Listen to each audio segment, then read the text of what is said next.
But I go, can I just try another one? That moment comes and I just go, this is Sparta! Gerard Butler may have roared, "This LS, what most fans never figured out about 300, 2006. He screamed the most famous line in modern action cinema, kicked a man into a bottomless pit, and turned a niche graphic novel into a global phenomenon. But Gerard Butler has since admitted that making 300 nearly broke him, and most fans still have no idea how close it came to falling apart before a single frame reached theaters. Stick around, because by the end of this video you'll understand why Butler still talks about this film differently than almost anything else has ever made. When 300 arrived in theaters in March of 2007, nobody in Hollywood was fully prepared for what happened next. This wasn't a franchise built on recognizable stars. It wasn't based on a beloved novel that everyone already knew. It was a stylized, almost experimental retelling of the Battle of Thermopylae, shot almost entirely in front of blue screens, based on a graphic novel by Frank Miller that most casual moviegoers had never heard of. And yet, on a production budget that hovered somewhere around $60 to $65 million, the film exploded out of the gate, pulling in a jaw-dropping opening weekend and eventually crossing far past $400 million in worldwide ticket sales. For a film with no major box office stars and a visual style nobody had really seen executed at that scale before, the numbers stunned an industry that had bet cautiously on it at best. But the box office success is the part everyone already knows. What's far more interesting, and far less talked about, is what it actually took to get those six-pack abs and terrifying battle cries onto the screen in the first place. Because behind the roaring crowds and viral "This is Sparta" moment was a production that pushed its cast to genuinely dangerous physical extremes, and Gerard Butler has spent years since then slowly peeling back the curtain on just how brutal that experience really was. Let's start with the transformation itself, because this is where the story usually begins whenever Butler brings it up. Long before cameras rolled, the cast was handed over to trainer Mark Twight and his team at Gym Jones, a facility known for a no-excuses approach to conditioning that had nothing to do with typical Hollywood boot camps. This wasn't about looking toned for a poster. It was about building the kind of raw, functional strength that could survive hours of stunt work in heavy armor under punishing studio lights. Butler has described training sessions that stretched for hours a day, combining brutal circuit work, heavy lifting, martial arts drills, and conditioning that left him and his castmates completely wrecked by the end of each session. He wasn't given months to ease into it either. The timeline was tight, the expectations were enormous, and the pressure to physically transform into a mythic warrior king was relentless from day one. Out of that training came the now legendary 300-rep workout, a single brutal circuit of pull-ups, deadlifts, push-ups, box jumps, and kettlebell work performed back-to-back with essentially no rest. It became so famous after the film's release that gyms all over the world started offering their own versions of it, and fitness magazines turned it into a rite of passage for anyone chasing a Spartan body.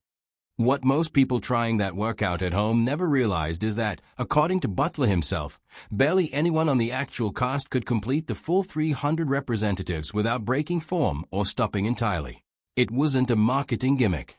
It was closer to a physical trial by fire, and Butler has openly admitted that afterward, his body needed real time to recover before he could even think about training normally again. That's the part fans love to talk about: the abs, the workout, the transformation photos. But Butler has been increasingly candid that the physical toll didn't stop once filming started. If anything, it got worse. The production shot almost the entire film on a soundstage, standing in for a battlefield that would later be painted in digitally during post-production.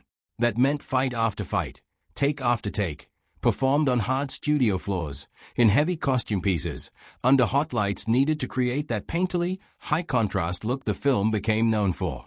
Butler has talked about how physically taxing it was to essentially perform intense combat choreography over and over again with almost none of the environmental realism audiences eventually saw on screen. No real cliffs, no real weather, just blue screens, artificial light, and the demand to make it all look mythic anyway.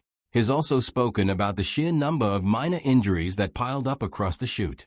Cuts, bruises, strained joints, and the kind of chronic wear and tear that comes from asking actors to do their own stunt work rather than leaning heavily on doubles.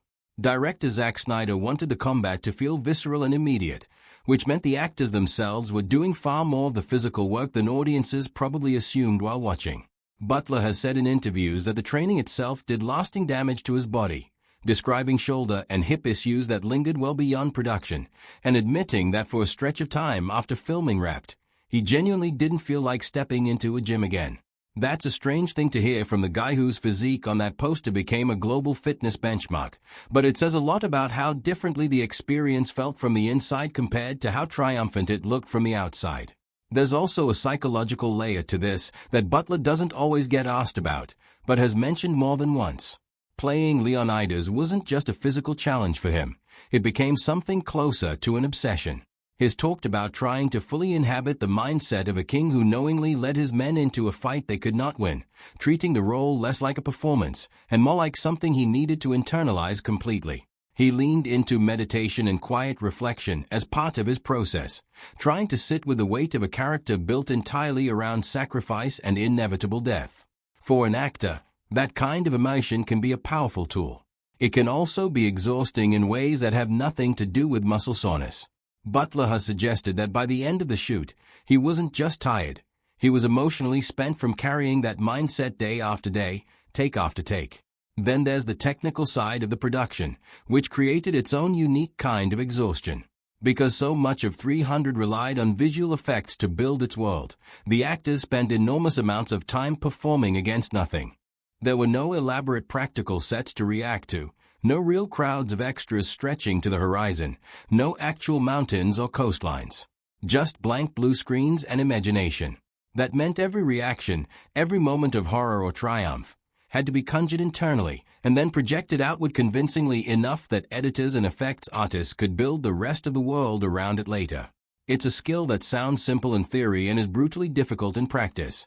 And Butler has admitted that this kind of performance took a different, more draining kind of concentration than a traditional location shoot ever would. What's easy to forget, watching the finished film today, is just how uncertain everyone involved was about whether any of this would actually work. Snyder was adapting a fairly obscure graphic novel with a highly stylized visual approach that hadn't really been proven at a big-budget scale before. The cast was largely made up of talented but not yet globally famous actors, Butler included, none of whom had the star power to guarantee an audience on their own. Everyone on that shoot was essentially betting months of grueling physical and emotional effort on a concept that could just as easily have been dismissed as a strange, over-stylized experiment. That uncertainty is part of what made the bond between the cast so strong. Butler has described the ensemble, which included Lena Headey, Michael Fassbender, David Wenham, and Dominic West among others, as feeling less like a typical film cast and more like a unit that had genuinely been through something difficult together by the time production wrapped. When you train alongside people for months, suffer through the same brutal workouts, and support each other through the same exhausting shoot, that tends to create a real camaraderie. And Butler has said more than once that this off-screen unity is part of why the on-screen brotherhood felt so believable to audiences. None of this is to say the experience was purely negative. Butler has also described moments of genuine exhilaration on set, particularly during the larger battle sequences where the physical intensity of the choreography, combined with the adrenaline of performing in front of a full crew, created some of the most electric moments of his career up to that point. He's talked about the strange thrill of screaming a line like "This is Sparta" while fully in character, surrounded by cast members who had trained alongside him for months, all of them physically and mentally locked into the same mythic headspace.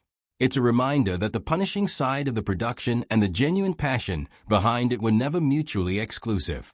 The suffering, in Butler's telling, was often the price of getting to a performance that felt real rather than staged. It's also worth pointing out just how much this film reshaped Gerard Butler's career trajectory. Before 300, he had a handful of notable credits, including a lead role in The Phantom of the Opera a few years earlier, but he was still very much a working actor rather than a household name. After 300, that changed almost overnight. He moved quickly into a wide range of projects, from the romantic drama P.S. I Love You to darker, more morally complicated films like Law-Abiding Citizen, and eventually into the action franchise that would define much of his later career, the Has Fallen series. It's rare for a single role to reshape an actor's entire public identity so completely, but Leonidas did exactly that for Butler, turning him into the kind of leading man studios trusted to headline both action blockbusters and more character-driven dramas. The film's cultural footprint extended well past Butler's career too. Its highly stylized visual approach, the slow-motion combat, the high-contrast lighting, the almost painterly color grading, influenced a wave of projects that came after it, from television series experimenting with similar visual flourishes to other stylized historical epics that tried to capture some of what made 300 feel so distinct.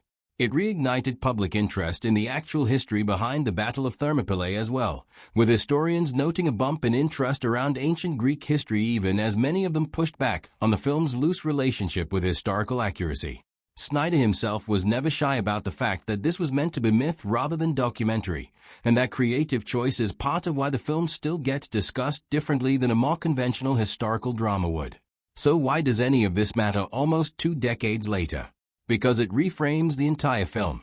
What looks like effortless, chiseled heroism on screen was actually the product of months of punishing preparation, a shoot defined by real physical risk, and a level of personal and emotional investment from Gerard Butler that goes far beyond what most action performances require. He didn't just show up and flex for the camera. He trained his body to its breaking point, pushed through injuries that lingered for years afterward, and immersed himself so deeply into the character of Leonidas that the line between performance and personal endurance test became genuinely blurred. That's not a story that gets told in a 2-minute trailer or viral meme, but it's the story that actually explains why the film still resonates the way it does. Gerard Butler has never framed any of this as a complaint. If anything, the way he talks about it now carries a strange kind of pride, the sense that the suffering was worth it because of what it produced. But it does complicate the way we think about a film that's often reduced to abs, slow motion, and one very loud catchphrase. Behind that spectacle was a genuinely grueling production that asked an enormous amount of everyone involved, and Butler paid a real physical and emotional price to bring Leonidas to life the way he did. There's another angle to this story that often gets overlooked, and it has to do with how differently the industry treated physical performances back then compared to now. In the years since 300, conversations around actor safety, stunt coordination, and realistic training timelines have shifted considerably, partly because of high-profile productions like this one. Butler has reflected on how the culture around pushing actors to their physical limits for the sake of authenticity was, at the time, treated almost as a badge of honor rather than a safety concern. Doing your own stunts, training until your body broke down, and powering through pain were framed as proof of commitment rather than red flags. Looking back, Butler has acknowledged that some of what he and his castmates went through probably wouldn't be handled the same way on a major production today, where there's generally more caution around long-term physical strain and more reliance on trained stunt performers for the riskiest sequences. That doesn't mean he regrets the choices made at the time, but it does add an interesting layer of hindsight to how he talks about the experience now. It's also worth remembering just how unusual the shooting process was compared to almost anything the cast had experienced before. Spending months acting against blank blue screens, with no real environment to react to, required a specific kind of trust in the director's vision. Snyder had storyboarded much of the film with extreme precision, closely mirroring panels from Frank Miller's original graphic novel, which meant the actors often had to hit very exact physical marks and timing cues so that the eventual digital environments would line up correctly. Butler has described this process as oddly disorienting at times, comparing it to performing theater in a vacuum, where imagination had to fill in everything the camera would later show audiences as a fully realized battlefield. It's a strange kind of acting discipline, one that blends traditional performance with something closer to technical precision, and it's not the kind of skill audiences typically think about when they praise a film for its visual spectacle. The physical bond between the cast also extended into how they approached the film's more emotional moments. Because so much of the movie is built around loyalty, sacrifice, and men facing death together, the shared suffering of the training process ended up feeding directly into some of the film's quieter, more dramatic scenes. Butler has said that by the time they filmed the more emotionally heavy sequences, the cast didn't have to manufacture much of the closeness the story required, because months of grueling preparation had already forged something resembling real trust between them. That authenticity is part of why certain moments in the film land as effectively as they do, even amid all the stylized violence and slow-motion combat surrounding them. Looking at the bigger picture, it's remarkable how much of 300's legacy rests on things that happen far away from any camera. The film is remembered for its visuals, its quotable dialogue, and its influence on how stylized action has been shot ever since. But the human cost behind achieving that look is a much quieter part of the story. Butler wasn't the only cast member who has spoken about the toll the shoot took, but as the lead, he absorbed a disproportionate share of both the physical demands and the psychological weight of carrying a story built entirely around inevitable defeat. That combination is part of why, even years later, he tends to speak about this particular role with a kind of gravity he doesn't always bring to other projects in his filmography. It also helps explain why 300 still holds up as more than a nostalgia piece nearly 2 decades after its release. Plenty of stylized action films from that era have faded from cultural conversation, but 300 continues to get referenced, parodied, and rewatched, partly because audiences can sense, even without knowing the specifics, that there's real intensity underneath the spectacle. Butler's account of the production only confirms what many viewers may have already suspected watching the film, that the performances weren't just stylized for effect, but grounded in genuine physical and emotional exhaustion that bled through onto the screen. So the next time you re-watch 300 or hear someone yell that famous line as a joke, it might be worth remembering what actually went into building that performance. It wasn't just a role. For Gerard Butler, it was one of the most physically demanding and personally consuming experiences of his career, and it's taken him years to fully open up about just how much it cost him to become that king. What do you think? Does knowing the real toll behind the making of 300 change the way you see the film? Let us know in the comments. And if you enjoyed this deep dive, make sure to like the video and subscribe for more untold stories from